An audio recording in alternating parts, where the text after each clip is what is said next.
अस्सलाम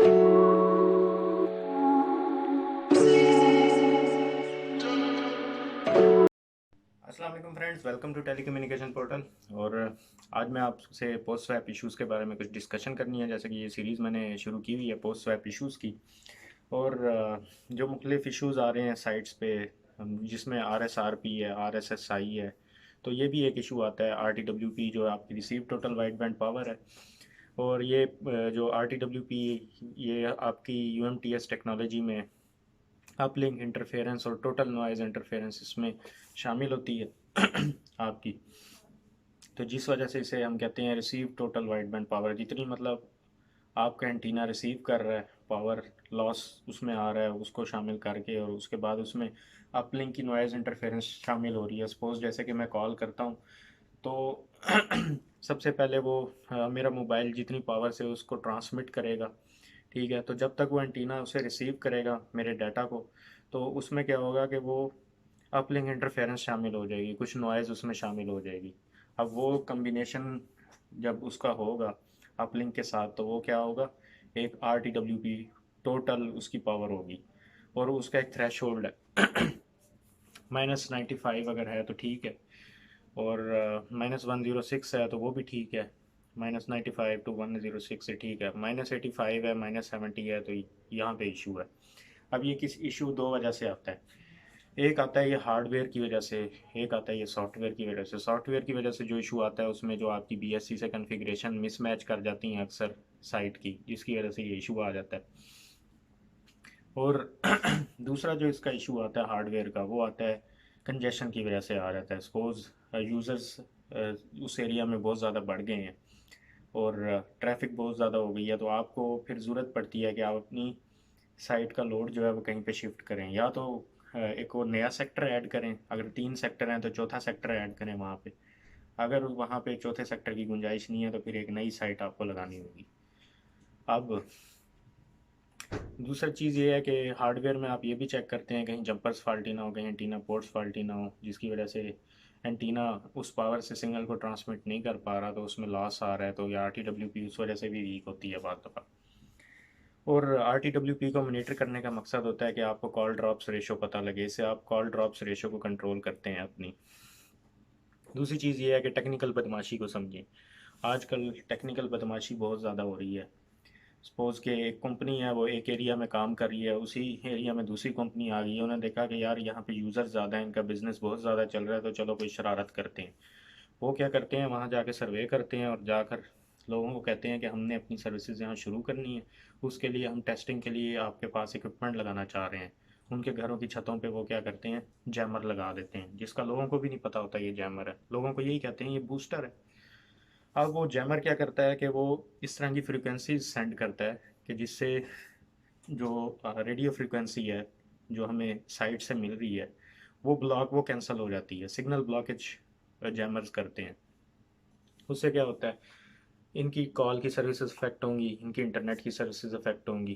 तो जब लोग तंग आएंगे इस चीज़ से कि यार सर्विसेज जो है वो ठीक नहीं है, लिहाजा इस कनेक्शन से जान छुड़वाओ अपनी, फिर क्या करेगी दूसरी कंपनी, वहीं पे अपने स्टॉल्स शुरू कर लेगी कि जी हम इनसे अच्छा पैकेज दे रहे हैं, हमारे पास सर्विसेज बहुत अच्छी हैं, उनसे रेट्स भी गिरा देंगे, मुफ्त में सिमें भी देंगे अपनी।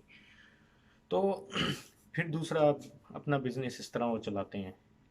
तो अब मुझे नहीं पता कंपनीज को इस चीज़ का पता है या नहीं पता, लेकिन इससे निपटने का तरीकाकार यही है कि आप भी रेडियो स्पेक्ट्रम एनालाइजर डिवाइस रखें, जिससे आपको पता लग जाए कि कहाँ कहाँ ये जैमर लगे हुए हैं।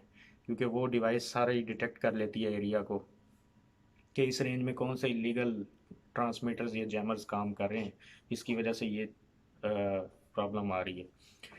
और दूसरी चीज़ ये है कि जो लोग जेल, पुलिस डिपार्टमेंट या फिर मिलिट्री के जो सास इदारे होते हैं इंटेलिजेंस के, उसके आसपास जो रह रहे होते हैं, उनको भी सिग्नल नहीं मिल रहे होते, उनको भी सर्विसेज अच्छी नहीं आ रही होती, हालांकि उनके घर के साथ टावर लगा होता है। तो वहाँ पे क्या होता है कि वहाँ पे भी जैमर्स लगे होते हैं।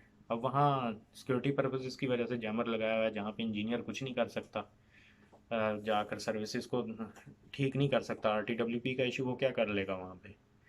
तो इस वजह से भी जो सिक्योरिटी के मामलात हैं उसे तो हम छेड़ नहीं सकते बिल्कुल भी। तो ये बहुत बड़े इश्यूज़ हैं जो देखे जाते हैं वहाँ पे, क्योंकि अक्सर तकरीबकारियाँ होती हैं तो उसमें फ़ोन की कोऑर्डिनेशन होती है या वाकी टाकी से कन्वर्सेशन होती है सारी। तो उसमें जब तक जैमर्स उन सिग्नल को अगर ब्लॉक जैमर्स को यूज़ करके हम उन सिग्नल को ब्लॉक कर देते हैं तो क्या होता है कि जो ये तकरीबकारियाँ होती हैं ये नहीं हो सकती। कोई भी मतलब सिक्योरिटी के मामलात को ख़राब नहीं कर सकता।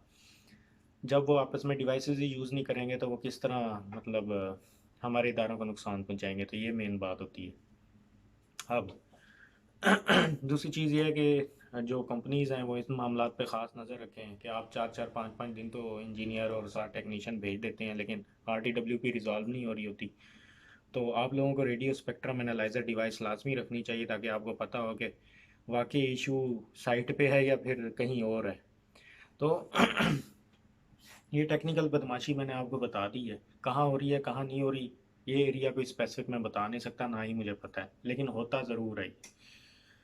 और RTWP की जो वैल्यूज़ हैं जो पाकिस्तान में -95 है तो ठीक है, और अगर इससे कम है तो मसला है। -85 -70 इस पे कॉल ड्रॉप्स बहुत ज़्यादा होती हैं। -106 है तो ये भी बेस्ट है। और अगर दो एंटीनाज हैं हमारे पास, दो बैंड्स हैं, एक बैंड की फ्रिक्वेंसी हमारे पास है -108, दूसरे की है -102, तो उनका डिफरेंस आप निकालें तो 6 dB का आता है। अगर तो 6 dB उसमें डिफरेंस आ रहा है तो आपकी बैंड्स की फ्रिक्वेंसी सही है, आपकी कॉल ड्रॉप्स नहीं होंगी। अगर ये डिफरेंस नहीं आ रहा तो इट मींस इशू है, और जो बैक ऑफिस में बैठे होते हैं उनको पता लग जाता है कि इधर जो है ना कॉल ड्रॉप्स रेशो बहुत ज़्यादा आएंगे। तो आगे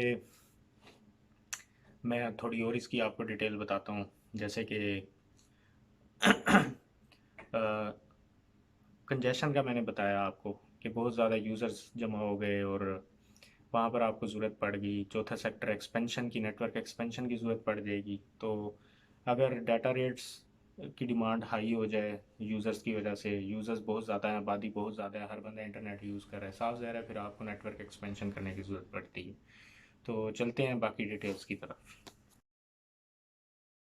तो RTWP कंजेशन की वजह से, high utilisation of data by users की वजह से, और इसके अलावा RF module faulty, antenna port faulty और जैमर्स और रिपीटर की वजह से ये इश्यूज़ आते हैं। और अगर दो कैरियर्स हैं उनका डिफरेंस 6 dB है तो ठीक है, ये इससे ज़्यादा नहीं होना चाहिए, नहीं तो RTWP इशू आएगा। और इसे आप कैसे रिज़ॉल्व करेंगे, ये रिड्यूस लोड कैपेसिटी, नया सेक्टर ऐड करें, और इसके अलावा दूसरी डिवाइसेस जो हैं जैमर्स उनको रिमूव करें, और इसके अलावा हार्डवेयर इश्यूज़ हैं उनसे आपको डील करना पड़ता है। और ये इंटरव्यू में पूछ लिया जाता है, इसलिए इसकी थ्रेशोल्ड की वैल्यूज़ पे ज़्यादा फोकस कीजिएगा। और मैं जितना भी आपको इसमें समझाया है, यकीन करें अगर आप यही तैयार कर लें तो इंटरव्यू में आप कहीं पर भी फंस नहीं सकते हैं। तो नेक्स्ट नेक्स्ट वीडियोज़ में मैं मज़ीद आपको पोस्ट स्वैप इश्यूज़ के बारे में डिटेल से बताऊंगा, और ये सीरीज़ में जो भी चीज़ें हैं पोस्ट स्वैप इश्यूज़ में वो कवर होंगी। और मेरी गारंटी है कि ये चीज़ें लर्न करने के बाद आपको इंटरव्यू में कोई इशू नहीं होगा। तो अब के लिए अल्लाह हाफिज़।